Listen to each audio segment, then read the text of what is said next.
Welcome to Really Arm Tutorials. Today I'll be showing you how to format a hard disk drive on Windows. So the first thing we're going to do is going to go to the search bar, type in format, and it'll bring you to the create and format hard disk partitions. Just click on that.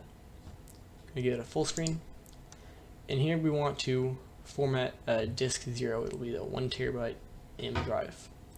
So how to do that? You're going to click on it, right click, select format, and here you can label it. I'm just going to leave it at 1 terabyte for now. And here there's a file system. We're going to leave it at NTFS. Sometimes there's a different option, but there's just one option for us right now. So we're going to leave it like that. Then there's perform a quick format. You can uncheck it, and that'll make it a very thorough format, which is something you don't want to do if you're giving the drive away to someone, or if you're going to put it in a different computer. We're just going to leave it as a quick format for now.